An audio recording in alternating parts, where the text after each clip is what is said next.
Desde un garaje lleno de polvo hasta cambiar nuestras vidas, así nació el negocio que unió a mi familia. Mi hermano mayor y yo empezamos sin saber realmente lo que hacíamos.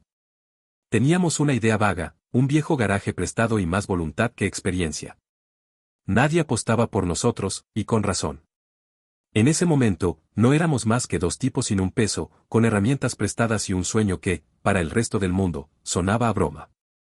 Yo tenía 24, recién salido de una carrera técnica que terminé sin mucho entusiasmo. David, mi hermano, tenía 27 y acababa de perder su empleo como supervisor en una empresa de logística que quebró de un día para otro. Volvió a casa con una caja de cartón y una lista de frustraciones que se notaban en cada palabra que soltaba. Nos encontrábamos, una vez más, en la casa de nuestros padres, en ese barrio olvidado al borde de la ciudad, sin mucho por ofrecer. El garaje pertenecía a nuestro abuelo. Después de su muerte, nadie se interesó en él. Durante años fue poco más que un depósito de herramientas oxidadas y trastos viejos. Pero David tenía una idea que venía rumiando desde hacía meses: montar un taller de restauración de muebles.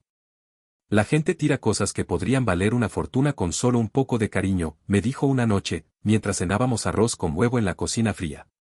Yo me encogí de hombros. No tenía nada mejor que hacer. Empezamos a limpiar el garaje al día siguiente. Tardamos 3 días en sacar el polvo, la mugre y un nido de ratas. Encontramos una mesa de roble que parecía destinada a ser leña, pero David la observó como quien encuentra una reliquia. Fue nuestro primer intento.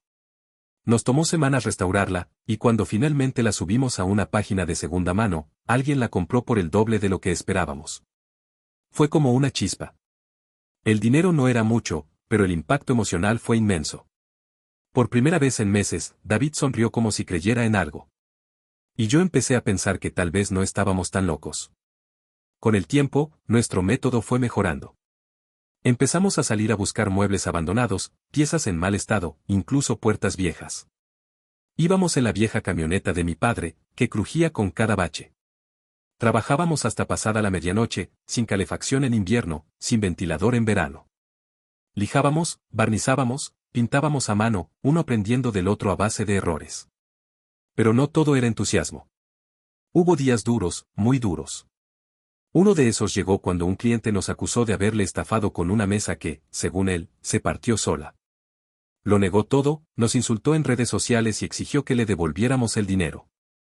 Fue nuestra primera devolución. Pensamos en dejarlo. Discutimos fuerte. Yo incluso empaqué mis cosas una noche. Pero David me detuvo antes de que cruzara la puerta. ¿Te acuerdas de papá cuando se quedó sin trabajo y no quiso salir de su cuarto por semanas? Me dijo. No quiero convertirme en eso. Prefiero arriesgarme. Así que seguimos. No por orgullo, ni por dinero. Seguimos porque habíamos apostado por algo juntos. Y porque había algo en ese taller, ese caos de virutas, barnices y bocinas viejas, que nos devolvía el sentido. Fue entonces cuando ocurrió lo inesperado: una diseñadora de interiores vio una de nuestras piezas en Instagram. Nos escribió un mensaje privado, preguntando si podíamos hacerle una serie de muebles a medida para un cliente suyo. Pensé que era una broma. Pero David, con su cara seria, le contestó con un presupuesto real. Y aceptó. Pasamos semanas trabajando sin descanso. Cuando finalmente entregamos todo, la diseñadora nos abrazó. Y semanas después, nos etiquetó en una publicación que terminó por multiplicar nuestros seguidores por 100. Nuestro padre nos observaba desde lejos con desconfianza. Nuestra madre, sin decirlo, dejaba empanadas en la puerta del garaje. No se hablaba mucho del negocio en la casa, pero el día que llegó la primera transferencia grande y David la mostró en el celular, nuestro padre no dijo nada. Solo nos miró, dejó el café en la mesa y se fue al patio. Pero después, empezó a preguntarnos si necesitábamos ayuda para mover muebles grandes. Ese fue el verdadero inicio. Cuando nuestro padre, que había perdido la fe en todo después de años de trabajos mal pagados, empezó a ayudarnos sin pedir nada a cambio. Cuando nuestra madre, que nos había criado con más esfuerzo que ternura, se sentaba en una esquina del taller con su tejido y nos preguntaba si esa mesa también la iban a vender por internet. No todo fue fácil. No todo fue bonito. Pero algo cambió en esa casa. Ya no éramos solo dos hermanos intentando ganarse la vida, estábamos haciendo algo más grande. Algo que unía. La primera vez que contratamos a alguien fue casi por accidente. Se llamaba Lucas, Un chico del barrio con antecedentes de broncas escolares y una historia que se repetía en cada esquina de la zona, padres ausentes, mala suerte y mucho enojo guardado. Vino a pedir trabajo porque su madre lo empujó, literalmente, hacia el garaje. Lo recuerdo parado en la puerta, con una chaqueta que no le abrigaba ni la vergüenza, mirándonos como si esperara una burla. Pero David le puso una lija en la mano y le señaló una silla rota. ¿Sabes usar esto? Lucas negó con la cabeza. Bueno, ahora sí. No sabíamos que estábamos empezando algo más grande que un simple negocio. Los primeros meses con Lucas fueron difíciles. Rompió 2 mesas, perdió herramientas, llegó tarde más veces de las que puedo contar. Pero algo en él nos recordaba a nosotros mismos, la terquedad, las ganas escondidas detrás del orgullo. Poco a poco, empezó a llegar temprano, a preguntar, a quedarse después del horario. Un día, restauró solo un banco de iglesia que nadie creía recuperable. Lo hizo sin decir una palabra, y cuando lo terminamos de ver, ni David ni yo supimos qué decir. Solo asentimos. Buen trabajo, le dije. ¿Quedó bien, no? Respondió con una sonrisa torpe. Ese banco se vendió el mismo día. Y Lucas, por primera vez, cobró por algo que había hecho con sus manos. Ese fue otro punto de quiebre. Porque no solo estábamos ganando algo de dinero. Estábamos construyendo algo más fuerte, un lugar donde la gente podía sentirse útil, donde se reconocía el esfuerzo. Comenzamos a recibir mensajes de vecinos, amigos de amigos, chicos que buscaban una oportunidad.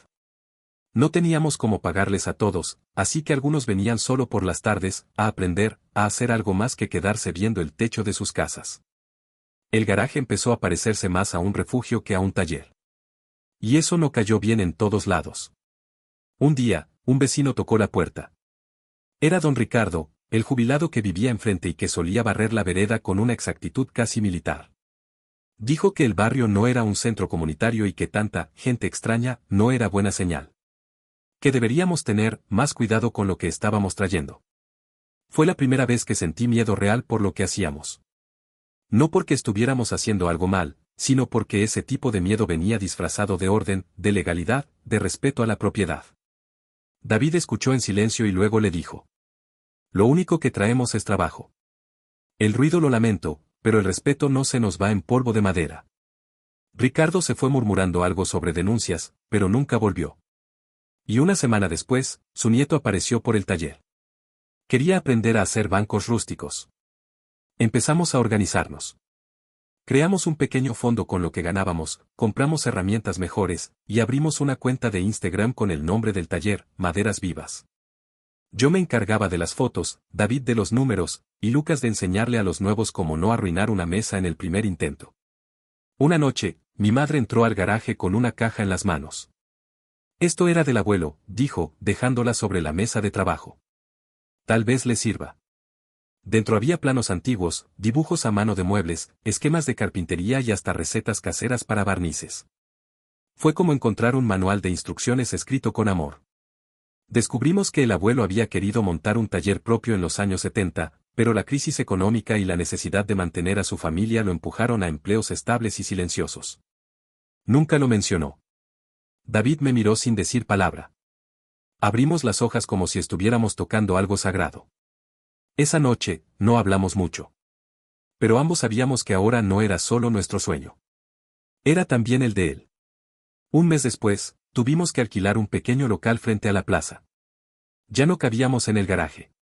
Nos costó, nos endeudamos, nos peleamos con el contador. Pero el día que colgamos el cartel con el nombre del taller en la fachada, hecho por nosotros, por supuesto, sentí algo que no había sentido en años, orgullo sin culpa. Ese mismo día, nuestro padre cruzó la calle con una caja de herramientas. Todavía sé usar esto, dijo. No lo invitamos, pero tampoco hacía falta. Él ya entendía. Lo que no sabíamos era que el siguiente cliente que entraría por esa puerta cambiaría todo. Porque ese hombre no venía por una silla ni por una mesa. Venía con una propuesta que ninguno de nosotros esperaba, ni siquiera David. El hombre que entró al taller esa tarde no parecía distinto a los demás.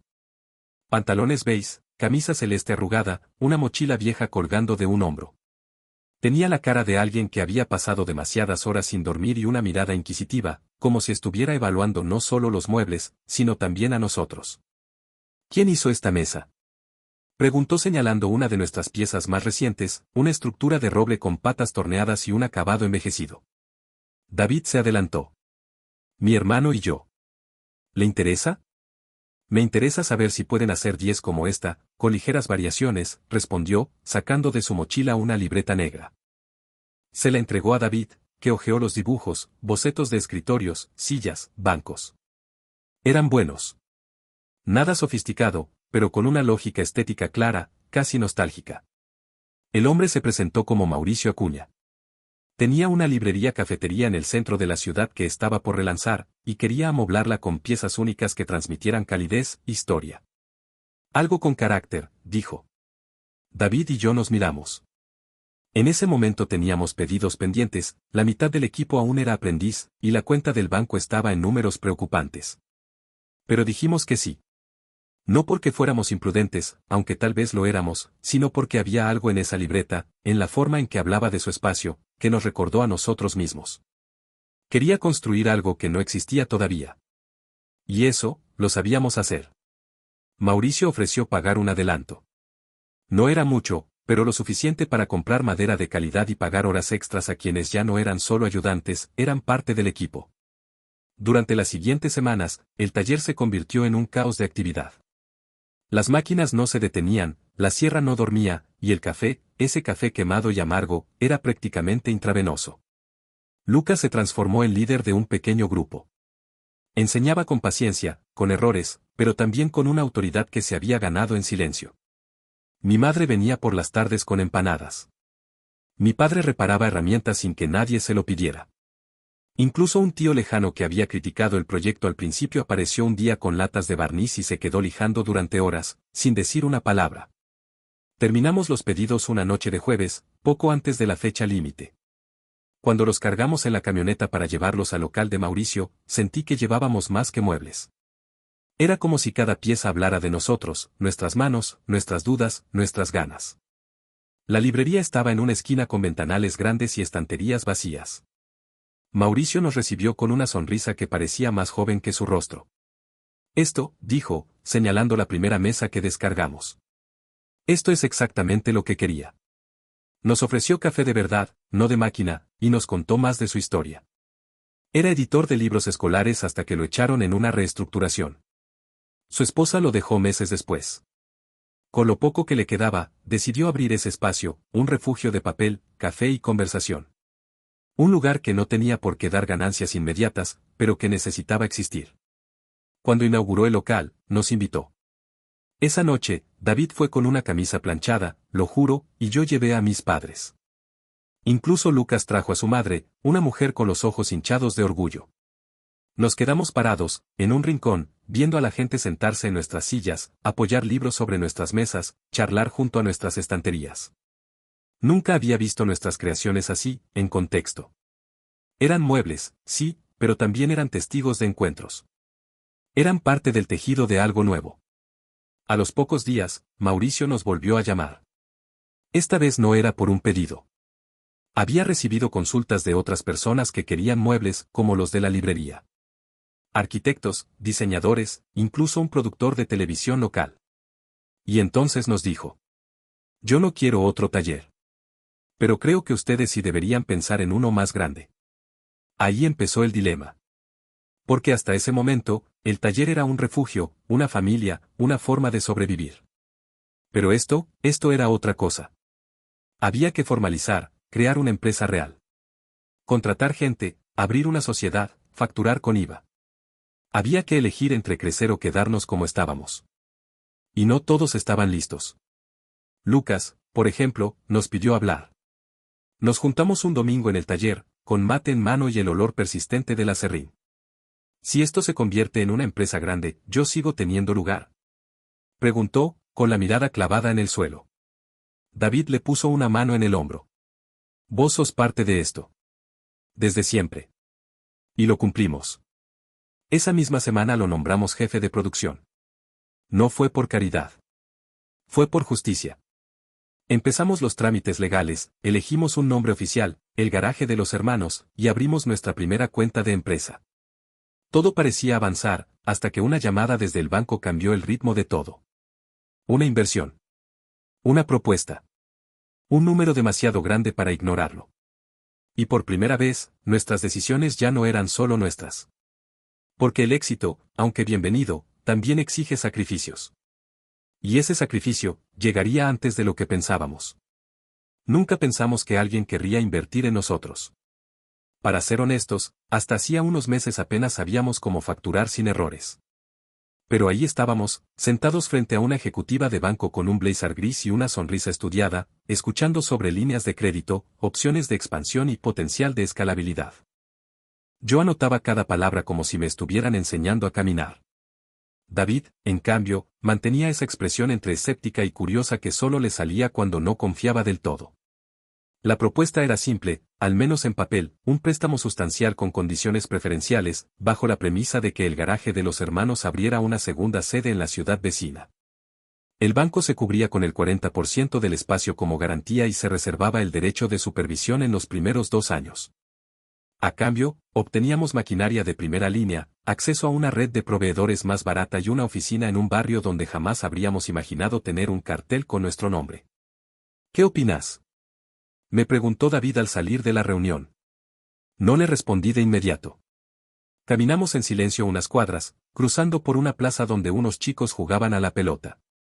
Es demasiado grande, dije al fin. Pero no creo que podamos seguir creciendo como estamos. Y si no crecemos, nos vamos a estancar. David asintió, pero no parecía convencido. ¿Y si nos perdemos en el camino?, preguntó. ¿Y si esto nos convierte en otra cosa? Era una pregunta válida. Hasta ese momento, nuestro taller no solo era un negocio, era una forma de vida, un espacio con alma. Convertirlo en una empresa grande significaba enfrentarse a cosas que no sabíamos manejar, empleados, finanzas complejas, la mirada de gente que no le importa si una silla tiene historia, solo si se entrega a tiempo. Aún así, firmamos. No por ambición, sino por convicción. Porque sabíamos que si no lo hacíamos nosotros, alguien más lo haría. Y porque lo que habíamos construido merecía llegar más lejos. El primer golpe llegó 2 semanas después. Mauricio nos llamó, con tono urgente. No van a poder seguir fabricando para mí, dijo. Uno de sus nuevos socios tiene un acuerdo exclusivo con otra marca de mobiliario. Yo no entendía al principio. ¿Qué socio? El fondo que respalda al banco. Revisa la letra chica, hermano. Lo hicimos. Y ahí estaba, en una cláusula que habíamos pasado por alto, restricciones de exclusividad en contratos comerciales que podían interferir con otras alianzas estratégicas del inversor. Habíamos perdido a nuestro primer gran cliente por una firma mal leída. David se puso pálido. Nos vendimos, sin darnos cuenta. Fue un trago amargo. No lo dijimos, pero lo sentimos como una traición. No solo a Mauricio, sino a nosotros mismos. Habíamos querido crecer sin cambiar. Y eso, supimos en ese momento, era una ilusión. A pesar del golpe, seguimos adelante. La nueva sede se abrió con una pequeña ceremonia en la que apenas pudimos sonreír. Vinieron medios locales, hicieron notas, hablaron de emprendimiento, de hermanos visionarios, de sueños que se cumplen. Pero en el fondo sabíamos que no todo era tan limpio. Lucas, que había sido parte de cada paso, nos pidió tomarse un tiempo. Dijo que necesitaba volver a tocar la madera con las manos, que extrañaba el ruido real del taller y no el sonido de los teclados. No se fue enojado. Se fue triste. Y eso dolió más. En paralelo, empezamos a recibir currículums. Gente con experiencia, portafolios digitales, carreras en diseño industrial. Era otro mundo. El nuestro había sido de manchas de pintura en la ropa, cortes en los dedos y olor a barniz en las manos. Pero estos nuevos empleados llegaban con carpetas plastificadas y preguntas sobre políticas internas. Uno de ellos, Valeria, una joven arquitecta, fue clara desde el principio. Esto tiene potencial. Pero si no profesionalizan la operación, va a caerse a pedazos. Tenía razón. Y no era una amenaza. Era una advertencia de alguien que veía lo que nosotros no queríamos mirar. Así que empezamos a delegar. Y con eso, a soltar. Soltamos decisiones, soltamos tareas, soltamos parte de la esencia del taller. Nos volvimos gerentes, más que artesanos. Más estrategas que hermanos en un garaje. Un día, al entrar al nuevo local, vi una mesa perfectamente barnizada, con diseño preciso, simétrica y funcional. Era hermosa. Y no tenía nada de nosotros. Ahí entendí lo que David había temido desde el principio. Esa noche, fuimos al viejo garaje. Solo los dos. Nos sentamos en unos cajones como en los viejos tiempos. Había polvo en las esquinas, pero también silencio. El tipo de silencio que calma, no que incomoda. ¿Nos perdimos?, preguntó él. No. Pero tomamos un camino largo. Tal vez, ahora toca redibujar el mapa. David sonrió. No de triunfo, sino de alivio. Como si, por fin, hubiéramos dicho en voz alta lo que veníamos sintiendo hacía semanas. El crecimiento no era el problema. El problema era no reconocer que parte del alma del proyecto queríamos conservar. Y estábamos a punto de descubrir qué hacer con eso. Porque una carta inesperada, una que llevaba el nombre de nuestro abuelo, nos obligaría a volver atrás, y a tomar una decisión que lo cambiaría todo. La carta apareció en una caja polvorienta del altillo, durante una limpieza que nuestra madre hizo por puro instinto. Dijo que llevaba años postergándolo, pero ese domingo sintió que era el momento justo. En medio de manteles bordados, fotos amarillentas y facturas de luz de otra era, encontró una caja de madera con la tapa agrietada y sin llave. Dentro, entre postales y recortes de revistas, estaba la carta. Era del abuelo. Dirigida a David y a mí, con una fecha de 15 años atrás. La abrimos sentados en la cocina, con el ventilador zumbando y el reloj marcando las 6 como si fuera una eternidad. El sobre estaba rasgado por el tiempo. El papel, arrugado y escrito a mano con esa letra torpe y apretada que reconocíamos de inmediato. Si está leyendo esto, es porque algo bueno ocurrió. Tal vez hicieron algo juntos, como siempre soñé. Tal vez fallaron y se volvieron a levantar. No lo sé. Pero si llegaron hasta acá, quiero que sepan esto, no dejen que nadie les diga qué significa tener éxito. El éxito no es una fábrica, ni una fortuna. El éxito es despertarse y saber que lo que hacen tiene sentido. Que lo harían aunque no hubiera plata de por medio. Que hay algo de ustedes metido en cada cosa que tocan. Si alguna vez sienten que perdieron el rumbo, vayan al galpón del campo. Allí escondí algo para ustedes. No vale millones, pero tal vez les recuerde por qué empezaron. David me miró con los ojos entrecerrados. ¿El galpón? ¿El que está en el lote detrás del arroyo? Asentí. No íbamos allí desde que éramos chicos. En ese entonces, era apenas un lugar lleno de herramientas viejas, latas de pintura seca y un par de bancos oxidados. Nada que pareciera esconder secretos. Pero si el abuelo había dejado algo, valía la pena ir. Fuimos al día siguiente. La camioneta cruzó caminos de tierra y polvo, el parabrisas vibraba con cada bache y el motor parecía protestar.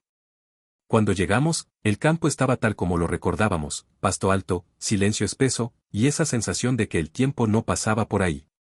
El galpón crujió al abrirse. Olía a madera húmeda y tierra encerrada. Por unos minutos, no encontramos nada. Solo cajas vacías, maderas apiladas y herramientas que colgaban como esqueletos en las paredes. Hasta que David pisó una tabla suelta. Debajo había una caja metálica, vieja, con una cerradura rota. La abrimos con un destornillador oxidado. Dentro había algo inesperado, una maqueta. Hecha a mano. Era una réplica de un taller. Pequeño, pero detallado. Había figuras diminutas de 2 hombres trabajando, bancos de carpintero en miniatura, incluso un cartel en la entrada que decía, Taller de los Hermanos. No podíamos creerlo. Esto, susurró David. ¿Esto lo hizo el abuelo?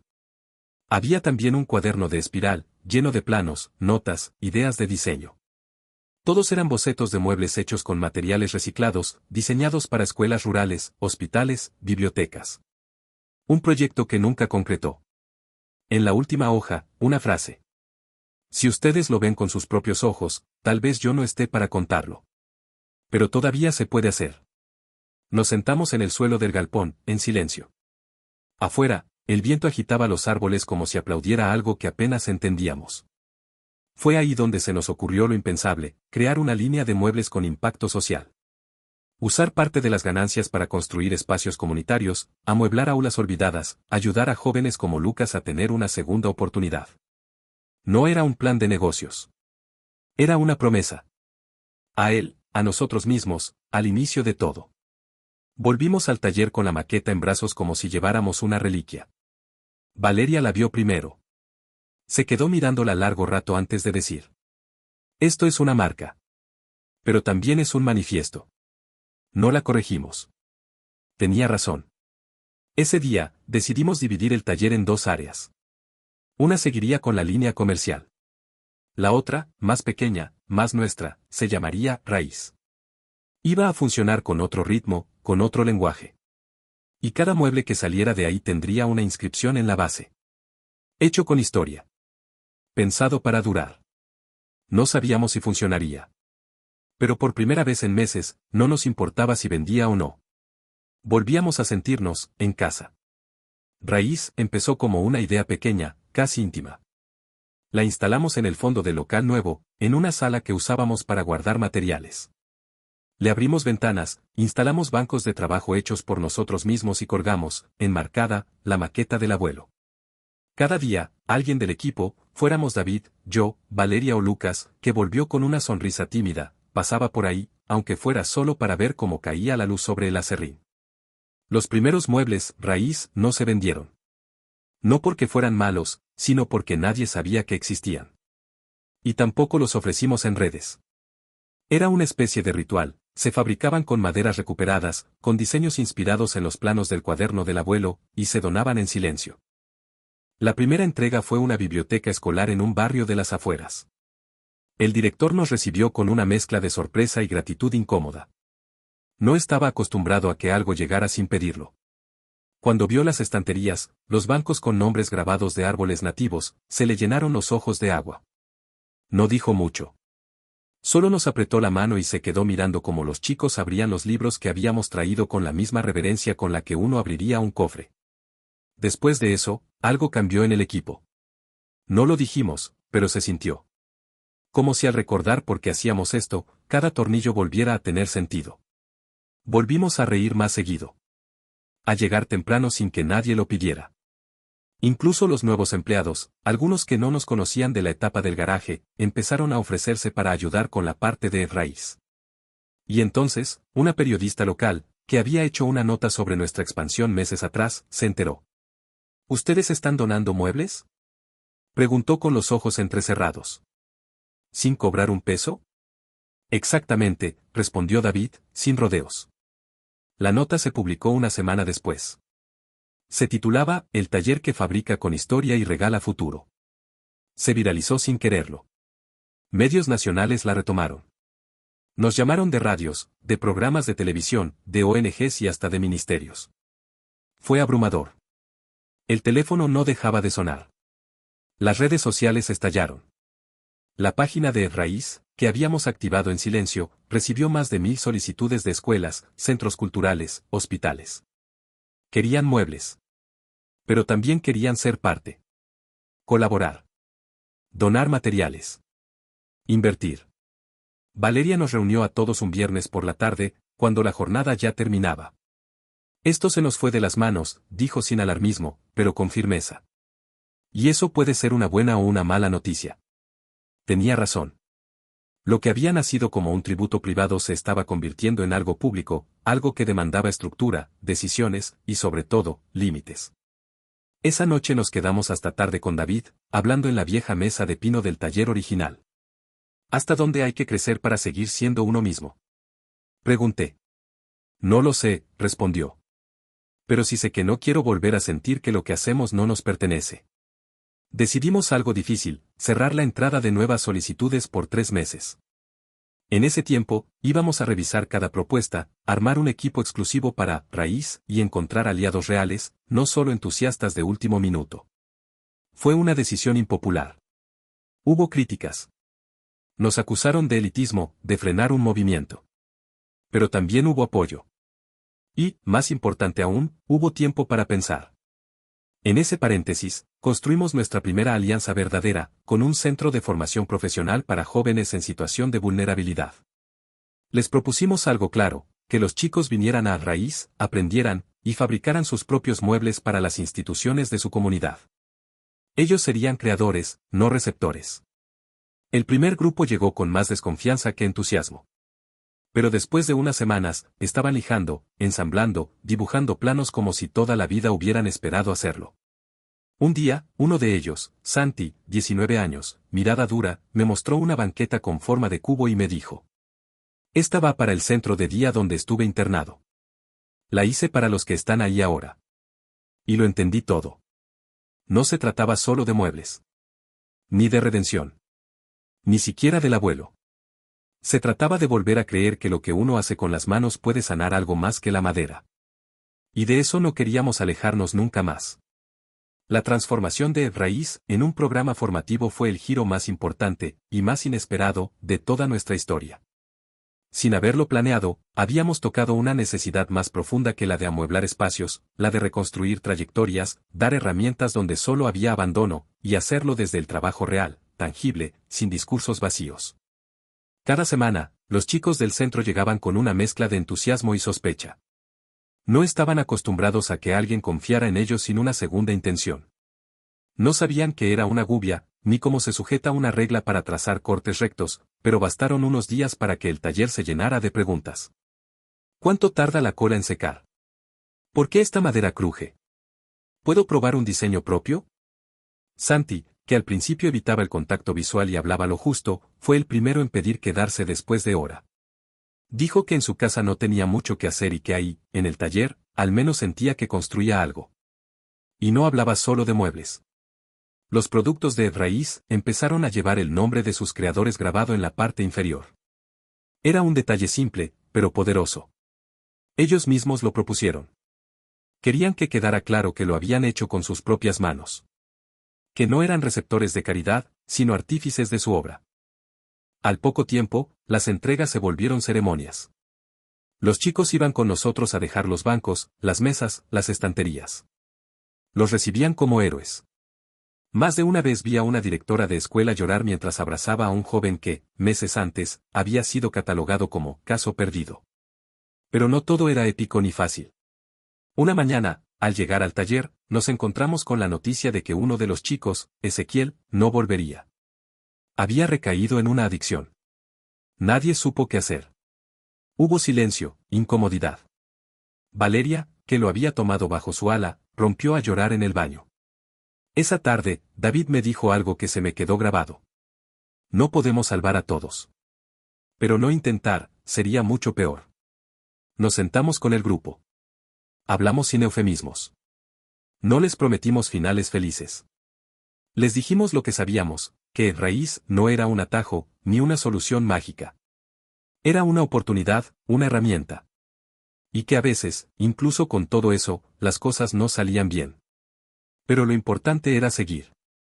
Ese día hicimos algo distinto, construimos un banco entre todos. Uno solo. Cada uno trabajó una parte. Y lo firmamos al final con una frase que propuso un chico de 16 años. Aunque te caigas, si el banco es firme, podés volver a sentarte. Lo pusimos en el hall del taller. Mientras tanto, la otra parte de nuestro negocio seguía creciendo. La marca comercial empezaba a recibir encargos del extranjero. Una diseñadora de interiores en Barcelona pidió una línea completa inspirada en los modelos de Raíz, aunque sin saber de su origen. Un estudio de arquitectura en Santiago de Chile quería colaboración para un proyecto urbano. Era halagador. Pero también incómodo. Algunos de los socios del fondo inversor comenzaron a presionar para que Raíz pasara a formar parte de la línea premium. Querían monetizar la historia. Usar las fotos de los chicos, las anécdotas, la estética de las donaciones, como si fuera una campaña de marketing. Podríamos hacer una serie limitada, Raíz Signature, venderla como diseño con propósito, sugirió uno, en una videollamada desde su oficina con vista a Puerto Madero. La gente paga más cuando hay una historia detrás. Lo que para ellos era una estrategia, para nosotros era una traición. David cerró la laptop sin decir nada. Esa noche lo encontré en el taller viejo, sentado en una banqueta a medio lijar. Si lo permitimos, me dijo, Raíz deja de ser nuestro. Asentí. Sabíamos lo que eso significaba. Si nos oponíamos, podríamos perder apoyo financiero. Si cedíamos, perderíamos el alma del proyecto. Al día siguiente, convocamos a una reunión extraordinaria con los socios. Les dijimos que Raíz no estaba en venta. Que no sería franquicia, ni línea comercial, ni showroom de conciencia. Que si querían seguir apoyando, debían respetar sus límites. Hubo tensión. Silencio. Uno de los inversores se fue sin despedirse. Pero otros se quedaron. Sorprendidos. Admirados, incluso. Uno de ellos, una mujer que hasta entonces había estado en segundo plano, se levantó y dijo: Gracias por recordarnos porque empezamos a invertir en ustedes. No ganamos dinero ese día. Pero recuperamos algo más valioso. La certeza de que, pase lo que pase, hay líneas que no se cruzan. Y que las raíces, si son fuertes, resisten cualquier tormenta. La decisión de preservar Raíz como un espacio independiente, no comercializable, no solo marcó una frontera clara. También hizo que nos miráramos de nuevo, como al principio, sin planillas, sin métricas, sin promesas más allá de la madera que teníamos delante y las manos que la moldeaban.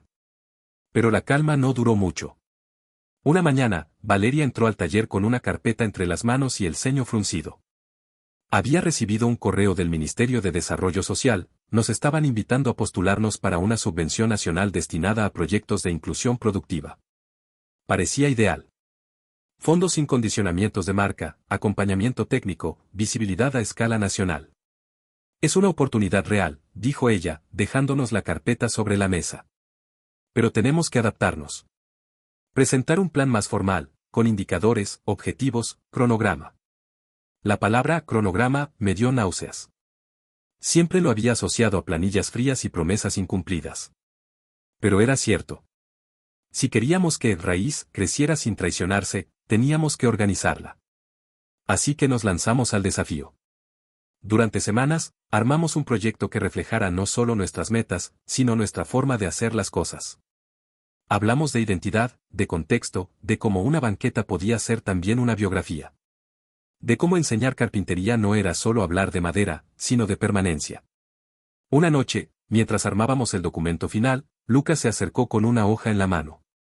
Era un dibujo hecho a lápiz, simple pero preciso. Un banco circular con 5 partes ensambladas que podían separarse y volver a unirse en distintas posiciones. Pensaba que podría ser el símbolo de Raíz, dijo. Separados, cada parte es útil. Juntos, forman algo más fuerte. Lo miramos en silencio. Tenía razón. Era exactamente eso. Enviamos la postulación con ese dibujo en la portada. Un mes después, recibimos la noticia, el proyecto había sido aprobado. Íbamos a recibir financiamiento por un año completo, más la posibilidad de armar una red nacional de talleres comunitarios inspirados en Raíz. Fue una alegría, sí. Pero también un temblor. Porque por primera vez, íbamos a salir del terreno conocido. El primer paso fue formar instructores. Los propios chicos del programa, ya egresados, se convirtieron en formadores. Santi, por ejemplo, pasó de ser aprendiz a guía de grupo. Tenía una forma dura pero justa de enseñar, y los nuevos lo respetaban más que a cualquiera. Lo llamaban el profe, y él se hacía el que no le importaba, pero cada vez que lo decían, se le curvaba apenas la comisura de la boca. ¿Vos te das cuenta de lo que está pasando? Me dijo un día Valeria. Santi está formando a un pibe que hace 6 meses vivía en la calle. Y lo está haciendo bien.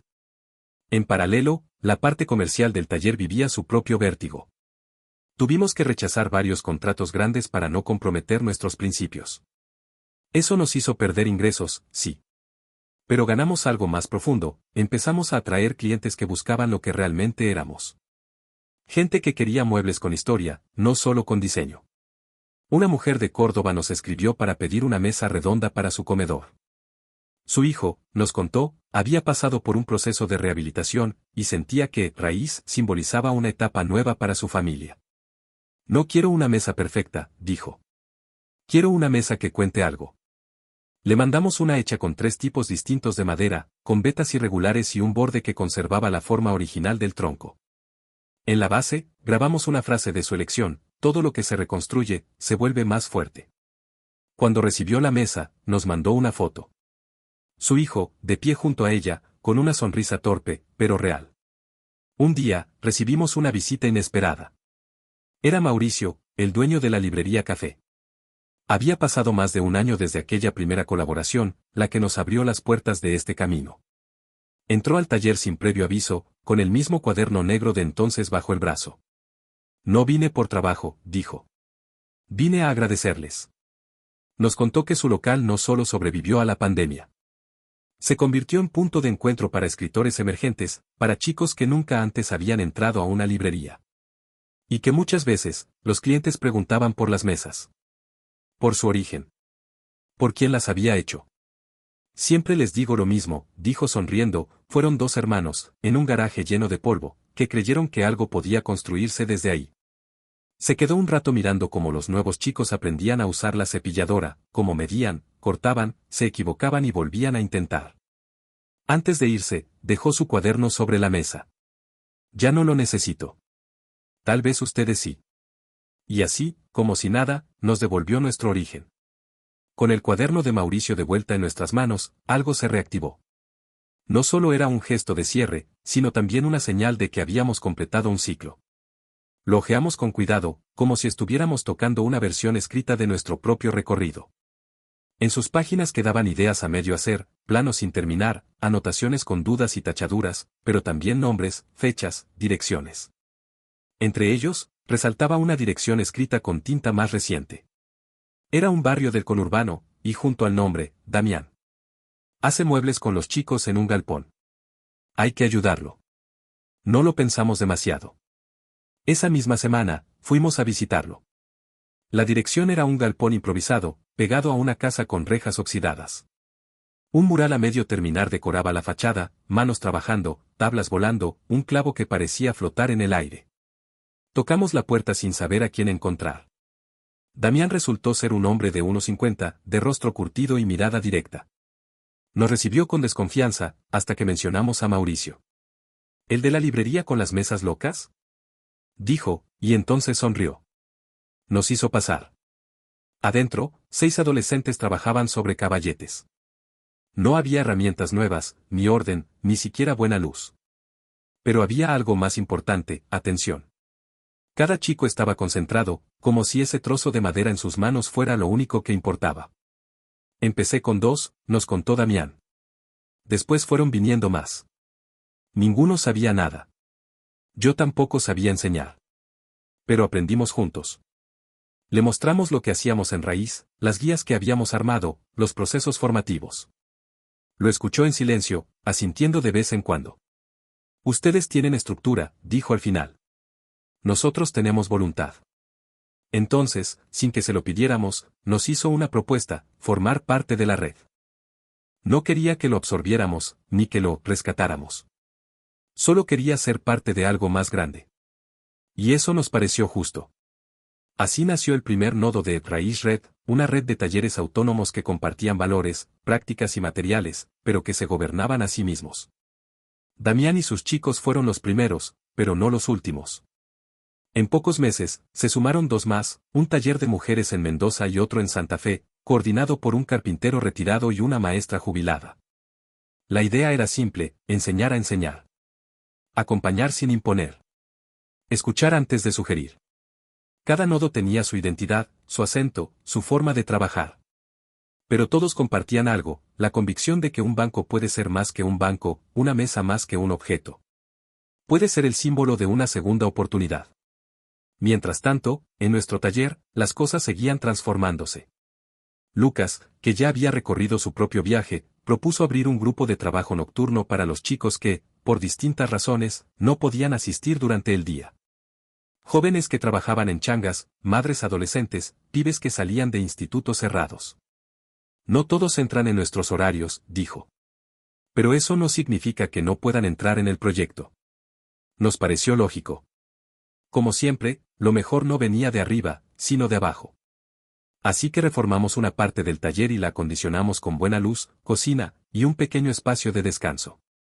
Lo llamamos turno noche, pero entre nosotros lo apodamos la segunda vida. El primer grupo llegó callado, con pasos que no hacían ruido. Una chica de 17 años, Valen, no levantó la mirada en los primeros 3 encuentros.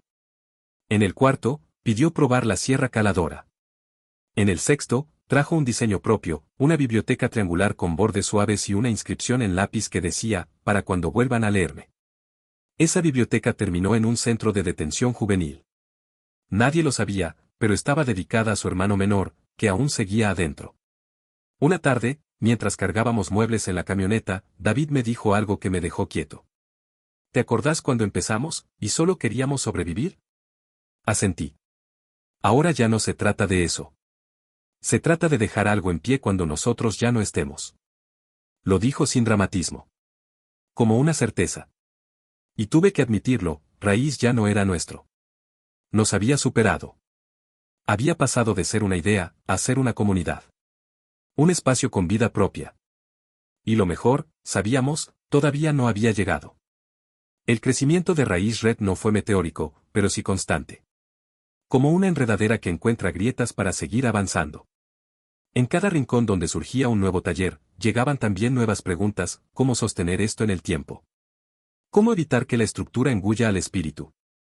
¿Cómo no traicionar el origen en nombre del impacto? Empezamos a reunirnos una vez al mes con los referentes de cada nodo. A veces por videollamada, otras viajando en colectivo, compartiendo mates en patios con piso de tierra. Las reuniones no tenían protocolos rígidos. Hablábamos de lo que importaba: quién necesitaba materiales, quién tenía un egresado que buscaba trabajo, qué experiencia funcionó con un grupo difícil, qué error no valía la pena repetir. Un día, Damián planteó algo que venía sintiendo desde hacía tiempo. Necesitamos que los propios pibes nos digan cómo mejorar. No alcanza con que nosotros creamos que lo estamos haciendo bien. La propuesta fue tan evidente como revolucionaria: crear un consejo joven dentro de la red. No adultos opinando sobre jóvenes, sino jóvenes decidiendo sobre el proyecto que los tenía como protagonistas. Y así, en una asamblea abierta, se eligieron los primeros 5 representantes. Santi fue uno de ellos, por voto unánime. Valen, también. Cuando leyó su primera intervención en una reunión nacional, tenía la voz firme y los ojos en alto. A veces nos enseñan a obedecer, no a pensar, dijo. Pero acá aprendimos a construir. Y quien construye, también puede decidir. Hubo silencio. Luego, aplausos. Ningún aplauso forzado. De los que nacen cuando algo se acomoda por dentro. En paralelo, decidimos que era hora de compartir nuestra historia de otro modo. No solo con notas periodísticas o entrevistas radiales. Queríamos dejar un registro más duradero, más completo. Así nació la idea del libro. Lo escribimos entre todos. Cada capítulo llevaba la voz de alguien distinto, uno desde el garaje original, otro desde Mendoza, otro desde un taller en plena villa. No era un manual. Era un testimonio colectivo. Una memoria hecha de astillas, barniz y lágrimas. El día de la presentación, alquilamos la sala comunitaria más grande del barrio. No alcanzaron las sillas. Hubo quienes escucharon de pie, apoyados contra las paredes. Valeria fue la encargada de abrir el acto. Dijo algo que quedó flotando todo el encuentro. Este libro no cuenta una historia. Es la herramienta para que otras puedan empezar. Muchos lloraron. Nosotros también. No de tristeza. De ese tipo de emoción que no necesita ruido. Solo verdad. Pero justo cuando parecía que todo avanzaba con solidez, llegó el golpe que nadie vio venir.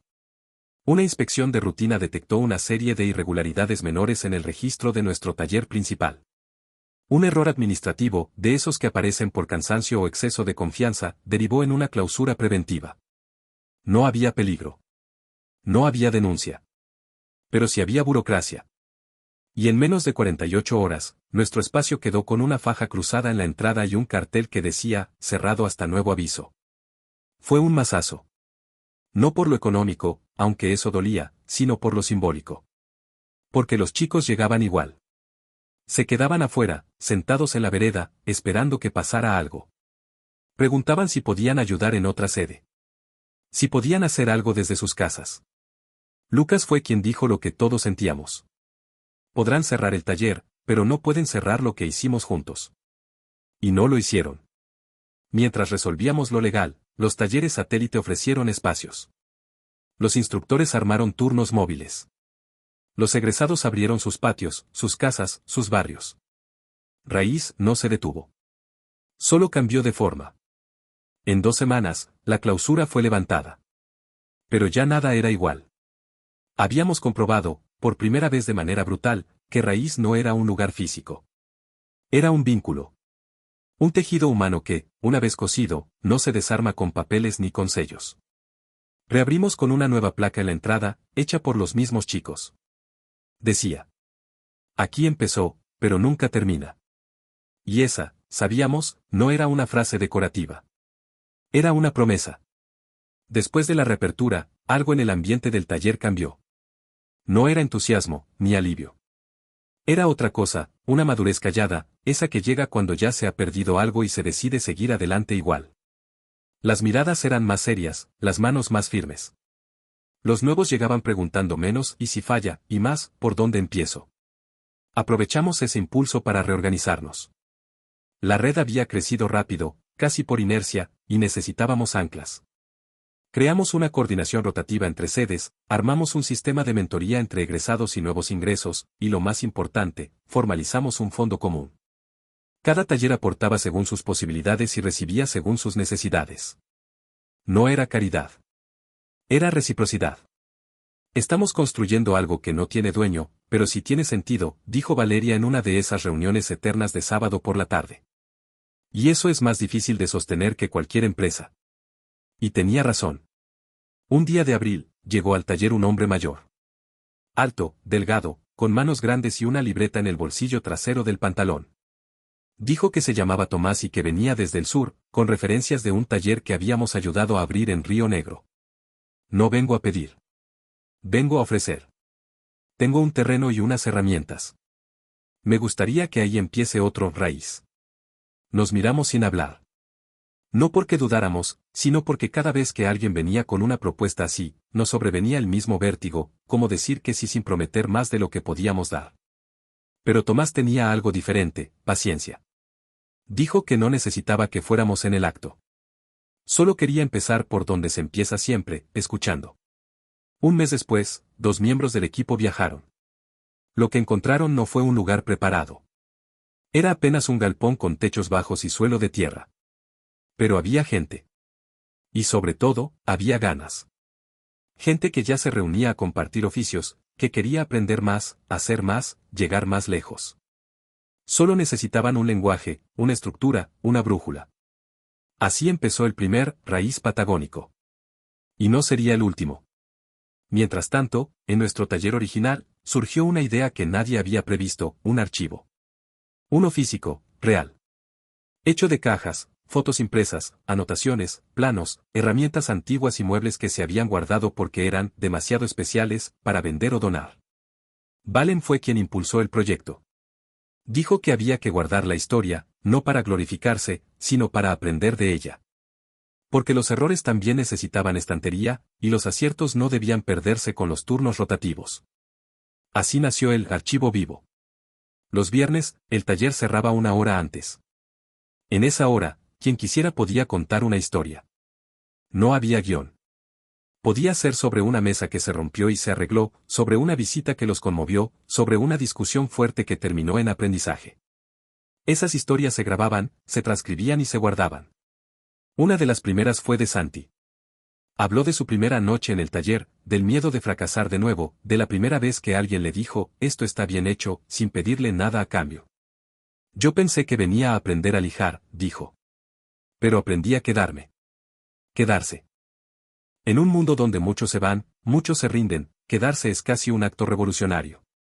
Un sábado por la tarde, recibimos una visita inesperada. Era nuestra madre.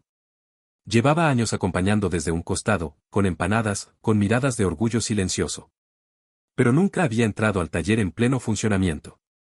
Ese día entró y se quedó parada en medio del salón principal, observando las mesas, los bancos, los chicos trabajando. No dijo nada durante varios minutos. Luego se acercó a la maqueta del abuelo, esa que seguía colgada como faro. Ustedes le dieron forma a lo que él solo pudo soñar, dijo. Y lo hicieron juntos.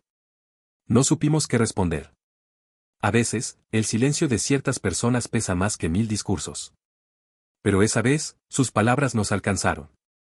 Nos dieron una certeza nueva. Una paz inesperada. Los días siguieron con su ritmo.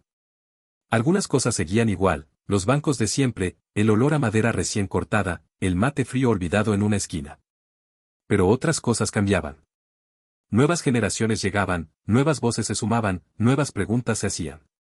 Y nosotros, los que empezamos en un garaje lleno de polvo y dudas, sabíamos que lo mejor que podíamos hacer era no interrumpir ese movimiento.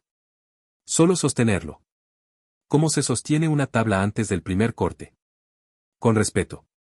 Con firmeza. Y con la conciencia de que lo importante no es el mueble terminado, sino la mano que decide construirlo. A fines de ese año, recibimos una invitación inesperada. Una universidad pública, conocida por su enfoque en innovación social, quería incluir a Raíz como caso de estudio en una nueva cátedra sobre emprendimientos comunitarios. No nos lo esperábamos. Nunca habíamos pensado en nosotros como algo que pudiera enseñarse. Pero ahí estábamos, siendo convocados para hablar de lo que, durante tanto tiempo, había sido apenas sobrevivir con sentido. ¿Van a querer PowerPoint, no? Preguntó David con una mueca. Seguro, respondí. Pero les vamos a llevar algo mejor. La presentación se armó entre todos. Usamos bancos y mesas como soportes, fotos impresas colgadas con sogas, recortes de planos y grabaciones de voz con testimonios de los chicos. Era más una instalación que una exposición. El día de la charla, la sala estaba llena. Estudiantes, docentes, curiosos. Muchos tomaban nota, otros grababan con sus celulares. Pero lo que realmente los capturó fue cuando subieron al escenario Valen y Santi. Ninguno de los dos tenía formación académica, pero hablaron con una claridad que no necesitó traducción. Nosotros no somos un modelo, dijo Valen. Somos una prueba de que cuando alguien te cree antes de que lo merezcas, eso te cambia para siempre. Santi, con las manos en los bolsillos, agregó. Si quieren replicar Raíz, no busquen fórmulas. Busquen razones. Al final hubo aplausos. Pero más importante que eso, hubo preguntas reales. Gente que se acercó a pedir contactos, que quería ver cómo armar algo parecido en sus barrios, sus escuelas, sus provincias. Al volver en la camioneta, con los bancos desarmados y los rollos de fotos en la caja trasera, David me miró y dijo. ¿Te das cuenta? Al final, no construimos una empresa. Construimos una forma de estar en el mundo. No dije nada. Solo asentí. El taller siguió creciendo, pero sin perder su núcleo. Cada vez que algo parecía desviarse, alguien, uno de los chicos, un mentor, incluso un visitante, encontraba la forma de recordarnos de dónde veníamos. La maqueta del abuelo seguía ahí, pero ya no necesitábamos mirarla tanto. Estaba en nosotros. Lucas, que nunca había sido muy de palabras, escribió una carta al equipo cuando cumplimos 10 años. La dejó sobre la mesa central, sin firma, pero todos sabíamos que era suya. Hace 10 años, nadie me hubiera contratado ni para barrer un galpón. Hoy soy parte de una red que fabrica cosas con sentido. No sé si esto es éxito, pero sí sé que es vida. Gracias por enseñarme que se puede hacer bien, sin pisar a nadie. No hubo reunión para leerla. Solo alguien que la pegó en la pared, y desde entonces quedó ahí, como si siempre hubiera pertenecido al lugar. Un día, recibimos una llamada desde el extranjero.